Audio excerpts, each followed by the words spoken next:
जैसा कि हमने पिछले एपिसोड में देखा था, तेंगी को पीछे से कोई हक करता है। ये और कोई नहीं बल्कि बिलियन है और ये एक फार्मिस्ट है। तेंगी को लगता है कि फीफे इसे पीछे से हक कर रही है, तो वो बोलता है कि तुम्हारी हिम्मत कैसे हुई फीफे मुझे इस तरह हक करने की।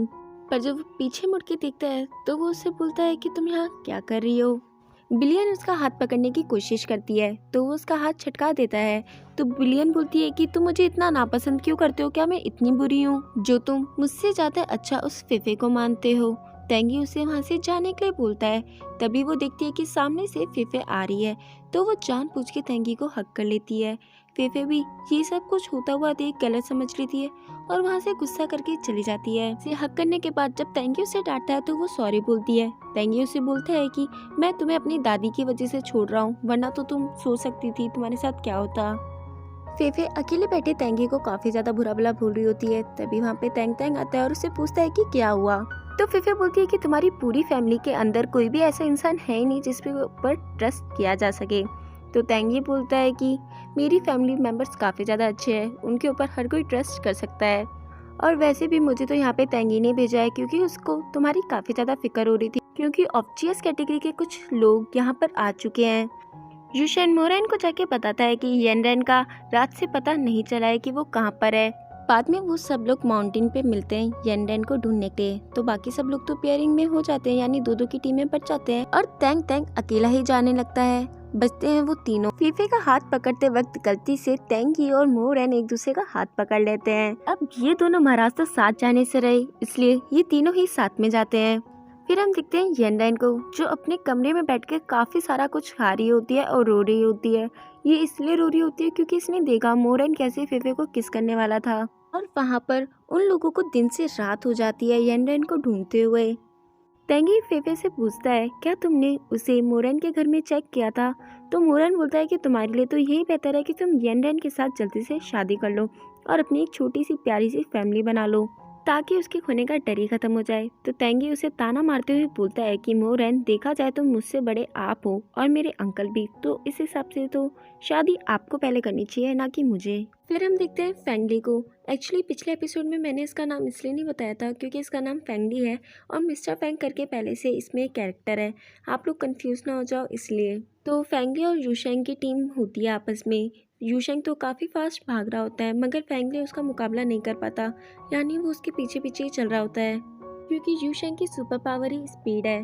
फेंगली यूशेंग को ढूंढता ढूंढता एक जगह आता है जहाँ उसे एक आदमी मिलता है। वो दोनों आदमी फेंगली को उठा के वहाँ से ले जाते हैं। ये बात यूशेंग को बाद में रियलाइज होती है कि फेंगली उसके पीछे आ ही नहीं रहा है। वहीं जनरल चू और वुचेन की आपस में पेयरिंग होती है। वुचेन जनरल चू से अपना लव कन्फेस करता है और उन्हें किस भी करता है और वो हेयर पिन भी उनको देता है और उनसे पूछता है कि क्या आप मुझसे शादी करूंगी, और इस बार जनरल चू भी उसे किस करती है। यानी अभी प्यार एक तरफा नहीं रहा। फिर हम उन सभी लोगों को देखते हैं। एक्चुअली ये ऑब्जेक्ट्स कैटेगरी के हैं या नहीं ये अभी तक कंफर्म नहीं हो पाया है। और ये सभी लोग फेंगली को भी जबरदस्ती अपने साथ बांध के ले जा रहे होते हैं और ये सब कुछ होता हुआ यूशेंग भी देख रहा होता है। तभी वो उनकी टीम में से चलने वाला एक लड़के को पकड़ता है, उसे मारता है और उसके कपड़े पहन के उसी टीम में शामिल हो जाता है। अब येनरेन को ढूंढते ढूंढते सुबह हो जाती है। मोरन बोलता है कि हमें पता भी नहीं येनरेन किसी खतरे में है या नहीं, और अगर है भी तो वो है कहाँ। तो तेंगी बोलता है कि मैं चाहता हूँ कि मैं उसके साथ एंगेजमेंट तोड़ दूँ अपनी, ताकि वो फ्री हो जाए। तो फेफे उससे पूछती है क्या इस बारे में येनरेन को पता है, क्या उसने इस बारे में एग्री कर दिया। तो तेंगी बोलता है अगर उसे इस बारे में पता भी चला तो वो तो काफ़ी ज़्यादा खुश होगी क्योंकि वो भी यही चाहती है। मोरन बोलता है ये सारी बातें करने का हक तुम्हें तभी मिलेगा जब तुम लास्ट कंपटीशन जीत जाओगे, अगर तुम वो हार गए तो तुम्हें 30 साल तक इंतजार करना पड़ेगा और तब तक तुम्हारी दादी और मम्मियाँ भी नहीं मानेंगी कि तुम येनरेन के साथ शादी तोड़ दो। तेंगी बोलता है कि आप कुछ ज़्यादा ही आगे की सोच रहे हो। मोरन बोलता है कि मैं ज़्यादा आगे की नहीं सोच रहा हूँ, और ये दोनों बहस करनी चालू कर देते हैं। इनकी बातें सुन सुन के फीफे का तो सर ही चकराने लग जाता है। तो फीफे चिल्लाते हुए बोलती है क्या कब से पागलों की तरह लड़े जा रहे हो, तुम्हें पता भी है मोरन ये सब कुछ तुम्हारी वजह से हुआ है, इसमें सारी गलती तुम्हारी है। अगर येनरेन को कुछ भी हो ना तो देख लेना मैं तुम्हें मार डालूंगी। सही है भाई, यानी राजाओं को ही मारने की धमकी दी जा रही है। येनरेन सुबह उठती है और अपनी सर्वेंट से पूछती है क्या फीफे मुझसे मिलने आई थी। तो वो बताती है कि हाँ वो आपसे मिलने तो आई थी मगर उसे मैंने भगा दिया क्योंकि वो आपका नाम पूरे महल में चिल्लाती फिर रही थी। तो उसे वो बोलती है कि तुम फीफे के साथ ऐसा कैसे कर सकती हो, वो मेरी काफ़ी अच्छी दोस्त है। तो वो बोलती है कि वो आपकी कोई दोस्त वगैरह नहीं है, वो तो बल्कि आपसे आपके किंग चैन यानी मोरन को छीनने में लगी रहती है। येनन बोलती है कि तुम्हें कुछ भी नहीं पता, हम दोनों काफ़ी अच्छे दोस्त हैं और दोस्ती में जो सबसे ज़्यादा मायने रखता है वो होता है विश्वास। मैं उस पर करती हूँ और वो मुझ पर करती है। बाद में वो सभी लोग माउंटेन पे मिलते हैं, वहाँ पे सब लोग आ जाते हैं मगर फैंगली और यूशेंग नहीं आते हैं। तो तैंग तैंग बोलता है कि एक तो मिल नहीं रही वैसी और कहीं ये दोनों भी तो नहीं खो गए। फिर हम देखते हैं सभी लोग मीटिंग वाले एरिया में सो रहे होते हैं क्योंकि इनकी मीटिंग तो रात में थी और वो सब लोग रात को येनरेन को ढूंढने में लगे हुए थे, इसलिए कोई भी मीटिंग में नहीं आया होता है और ये सब लोग इसी तरह सोते रहते हैं। तैंग तैंग आके उन लोगों को उठाता है, तभी पीछे से येनरेन काफी खुशी खुशी आती है और कहती है कि मैं आ गई। और वो सभी लोग उसे काफी बेरहमी से देख रहे होते हैं क्योंकि इसको तो ये रात पर ढूंढ रहे थे और ये इतनी चहकती हुई आ रही है। फिर हम देखते हैं तैंगी का एक आदमी फीफे को जाके बताता है कि येनरेन मिल चुकी है, यानी वो वापस से आ चुकी है, वो तो कहीं गई नहीं थी। और ये बात फेफे को बताने के लिए तैंगी ने बोला है क्योंकि फेफे येनरेन की काफ़ी ज़्यादा चिंता कर रही थी। ये सुन के फेफे काफ़ी ज़्यादा खुश होती है। फिर वो उसे एक कीचेन देता है जो लकड़ी का बना होता है और वो कीचेन बिल्कुल फेफे के पुराने कीचेन से मिलता हुआ ही है। मोरन येनरेन से पूछता है कि तुम रात भर कहाँ थी, तो येनरेन बोलती है कि मैं तो घर पे ही थी। बाद में वो सब लोग वोटिंग करवाते हैं जिसमें येनरेन पहले नहीं थी, तो येनरेन मोरन की अटेंशन पाने के लिए तैंगी को वोट करती है। वोटिंग के बाद मोरन बोलता है कि ऑब्जेक्ट कैटेगरी के वो सारे लोग यहाँ पे वापस आ गए हैं और हमारे लोगों को हार्म कर रहे हैं, तो मुझे लगता है कि उन लोगों को मार देना चाहिए। तैंगी उसकी बातों से सहमति नहीं दिखाता है और कहता है कि हमें तो पता लगाना चाहिए कि क्या रीजन है जिसकी वजह से वो लोग इस तरह की हरकतें कर रहे हैं। तो मोरन बोलता है कि तुम्हें लगता है इतना सारा काम इतनी जल्दी हो जाएगा, मुझे तो ऐसा नहीं लगता, इसलिए अपने लिए यही बेहतर है कि अभी हम उन लोगों को फांसी पे चढ़ाना चालू कर दें। तो तैंगी बोलता है अगर मैं तुम्हारी बातों से एग्री ना करूँ तो मोरन उसे सुनाते हुए बोलता है कि तुम ये सब कुछ तब बोलना जब तुम कंपटीशन जीत जाओ।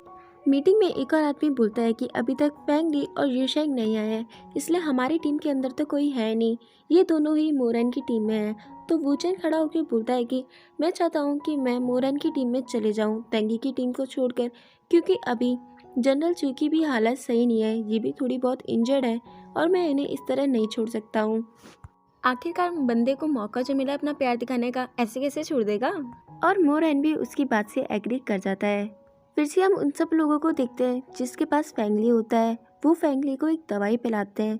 यहाँ हमें पता चलता है कि ऑब्जेक्ट कैटेगरी के लोग भी जो पागल हो रहे हैं वो इस दवाई की वजह से ही हो रहे हैं। फिर हम इन सब लोगों के एक कैप्टन को देखते हैं, इसे कैप्टन तो नहीं वाइस कैप्टन बोल सकते हैं क्योंकि देखने के हिसाब से हमें लगता है कि कैप्टन तो कोई और है। इसका नाम तो अभी तक हमें नहीं बताया है, इसलिए मैं इसे मिस्टर होबो कह के ही बुलाऊंगी क्योंकि बड़े क्यूट से लग रहे हैं ये।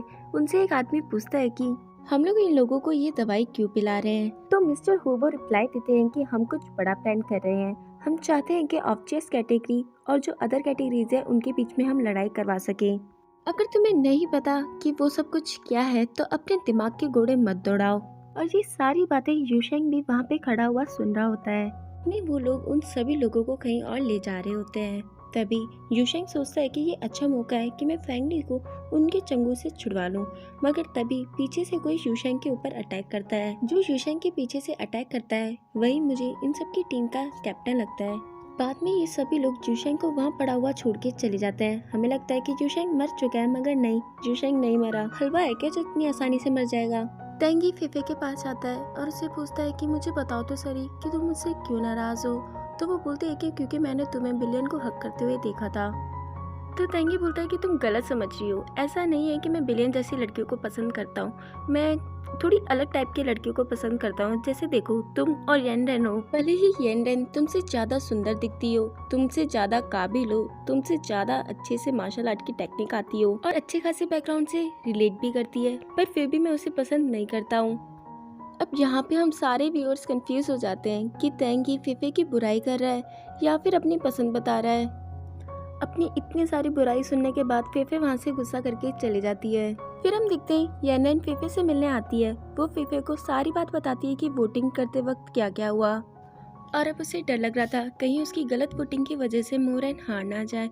तो वो उसे बोलती है कि प्लीज़ क्या तुम मेरी जगह फाइटिंग करने जाऊंगी। फीफे मना कर देती है। तो येनरेन बोलती है कि मैं बहुत ज़्यादा कंफ्यूज हूँ, मुझे तो समझ ही नहीं आ रहा है कि मोरन को अपने प्यार में कैसे पड़वाऊँ। फिर हम दिखते हैं यूशेंग होश में आ जाता है। वहीं फेफे को एक खरगोश मिलता है जिसके पैर पे थोड़ी सी चोट लगी होती है, तो वो अपनी पावर से उस खरगोश की उस इंजरी को सही करती है। तभी वहाँ पे तेंगी आता है और वो तेंगी को देख के वहाँ से जाने लगती है, क्योंकि अभी तो तेंगी ने इसकी इतनी सारी बुराई करी थी। तेंगी उसे रोकता है और उससे पूछता है कि तुम अभी किस चीज़ का वेट कर रही हो, और तभी उसे किस भी कर लेता है और उसके बाद अपना लव भी कन्फेस करता है। फेफे उसकी बातें सुन के शर्मा के वहाँ से चली जाती है। फिर हम देखते हैं तेंगी और फेफे को। फेफे उस तेंगी को काफ़ी सारी एक्सरसाइज करवा रही होती है ताकि वो वॉर में अच्छे से परफॉर्म कर सके। वहीं जिनशन मोरेन से पूछता है, क्या तुम्हें तेंगी की फिक्र हो रही है, क्या तुम्हें डर लग रहा है अगर वो हार गया तो क्या होगा। तो मोरेन बोलता है कि नहीं, ऐसा नहीं है, अगर वो जीत भी जाता है तो भी मैं उसकी सारी बातें मानने के लिए तैयार हूँ।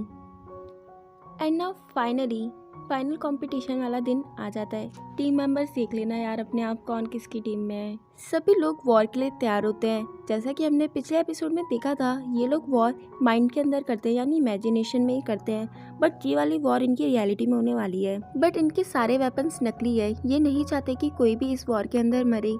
फिर हम देखते हैं जहाँ तेंगी की टीम बैठी होती है, तभी तेंग तेंग की नज़र फेफे पे पड़ती है और वो उससे बोलता है कि तुम यहाँ क्या कर रही हो, यानी कुछ भी कहो, शेंडे ने ज़बरदस्ती करके ही सही मगर फेफे को वॉर में भेज ही दिया। मिस्टर फैंग फेफे को देख के बोलते हैं कि तुम यहाँ क्या कर रही हो, तुम्हें तो फाइटिंग में कुछ भी नहीं आता है, कहीं तुम हमारे अगेंस्ट तो कुछ प्लान नहीं कर रही हो। तो फेफे चिल्लाते हुए बोलती है, क्या कुछ भी बोले जा रहे हो, कुछ भी बोलना बंद करो, जब तक मैं तुम्हारी टीम में हूँ ना, तुम्हारी टीम को कोई भी नहीं हरा सकता है, समझे।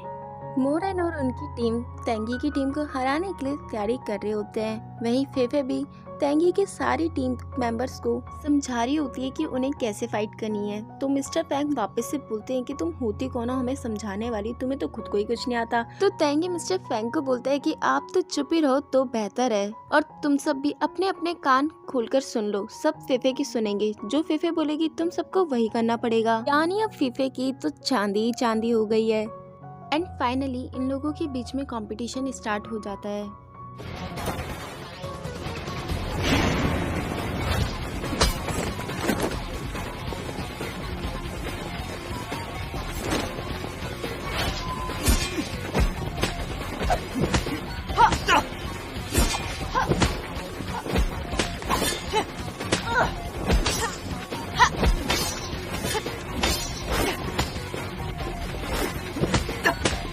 फेफे तेंगी से रिक्वेस्ट करती है कि प्लीज़ मुझे वो भी वहाँ पे जाने दो ना, मुझे उन लोगों की काफ़ी ज़्यादा फिक्र हो रही है। तो तेंगी बोलता है कि एक तो वैसे ही तुम्हें कुछ आता जाता नहीं है, ऊपर से यहाँ पे भी आ गई महान बनने के लिए। फेफे तो मौका देख के वहाँ से रफू चक्कर हो जाती है। जब फेफे वहाँ पे पहुँचती है तो जनरल चुको तो ऑसम बोलती है और उन सभी सैनिकों का ट्रीटमेंट करने के लिए उनके पास आती है, मगर वो सभी लोग मना कर देते हैं कि नहीं, हमें नहीं करवाना, क्योंकि ये सब लोग नौटंकी कर रहे थे वूजेन की वजह से। फिर हम देखते हैं मिस्टर होबो को, जो अपने सभी आदमियों को बोलते हैं कि कंपटीशन स्टार्ट हो गया है, तो अब हमारे पास अच्छा मौका है, तो चलो अपना प्लान स्टार्ट करते हैं। तो वो सभी लोग मोरेन के सैनिकों के कपड़े पहन लेते हैं और उस वॉर के अंदर जाते हैं और सभी सैनिकों को मारना चालू कर देते हैं, वो भी रियल वेपन्स लेकर। ये बात एक सैनिक के थ्रू तेंगी को पता चलती है, तो वो गुस्से में आ जाता है और मोरेन के पास जाने के लिए निकल जाता है। मोरेन को भी ये बात पता चलती है कि लोग उसकी टीम की ड्रेस पहन के तेंगी की टीम के लोगों को रियल वेपन से मार रहे हैं। तभी तेंगी भी मोरेन के पास आता है और इन दोनों के बीच में भी छोटी मोटी फाइट होती है। फिर हम देखते हैं उस कैप्टन को जो एक इंस्ट्रूमेंट बजाता है, और उस इंस्ट्रूमेंट की वजह से सभी क्रेजी पीपल जाकर उन सैनिकों को ऊपर भी हमला कर देते हैं। जिनशन सारी बातें जाकर तेंगी और मोरेन को बताता है कि हकीकत में हो क्या रहा है। तो तेंगी बोलता है कि चलो ठीक है, मैं अपनी हार स्वीकार करता हूँ। तो मोरेन बोलता है कि नहीं, तुम्हें अपनी हार स्वीकार करने की कोई ज़रूरत नहीं है, बल्कि तुम तो जीत चुके हो और मैं मिलिट्री की पावर भी तुम्हें ही दे रहा हूँ। बाद में वो अपनी पावर से सभी लोगों को कुछ बताने की कोशिश करता है, पर तभी सामने से कोई तेंगी के ऊपर तीन मारता है। उसके भागने से पहले ही जनरल चू से पकड़ के मार देती है। तो मोरेन उन सब सैनिकों को ऑर्डर देता है कि वो जाए और उन सब लोगों को मार के आए। फेफे अपनी पावर से तेंगी की चोट को ठीक कर देती है। जब तेंगी फेफे का मार्क देखता है तो वो उस पर चिल्लाते हुए कहता है कि प्लीज़ तुम यहाँ से चले जाओ, वरना तुम्हारे साथ बहुत बुरा होगा। फेफे के वहाँ से जाने के बाद तेंग तेंग वहाँ पे आता है और उससे पूछता है कि फेफे कहाँ है। तो तेंगी उसे सारी बात बताता है। तो तंग तंग बोलता है कि तुमने उसके साथ ऐसा क्यों किया, उसने कभी किसी को हार्म नहीं करा और बल्कि उसने तुम्हारी कितनी बार जान बचाई है। तो तेंगी बोलता है उसे छोड़ने के अलावा मेरे पास कोई भी ऑप्शन नहीं था, अगर मैं ऐसा नहीं करता तो दादी मुझे नहीं छोड़ती। फिर रोते हुए वहाँ से जा रही होती है। तभी पीछे से मिस्टर होबो और वो कैप्टन उसे पकड़ते हैं और वो दवाई पिला देते हैं, जिसके वजह से फीफे भी वैसी ही बन जाती है। बट फीफे ऑब्वियस कैटेगरी की ऑनर होती है, इसलिए उसके अंदर ज़्यादा ताकतें आ जाती है और जितने भी क्रेजी लोग होते हैं वो भी उसकी सारी एनर्जी अपने अंदर सोख कर रहे होते हैं। यूशन तेंगी को मेडिसिन वाली सारी बात बता देता है। बाद में तेंगी भी उधर ही जाता है जहाँ पे फीफे होती है। फीफे जब ठीक होती है तो वो तेंगी की तरफ उसके पास अटैक करने के लिए बढ़ती है, मगर उससे पहले ही तेंगी उसे मार देता है। और इसी के साथ सीज़न 1 ख़त्म हो जाता है। मगर ख़त्म होने से पहले हमें लास्ट में फीफे दिखाई जाती है जो इस तरह टंगी होती है, क्योंकि इसके आगे सीज़न 2 भी बनाया गया है जिसे मैं जल्दी एक्सप्लेन करूँगी। तब तक के लिए बाय बाय।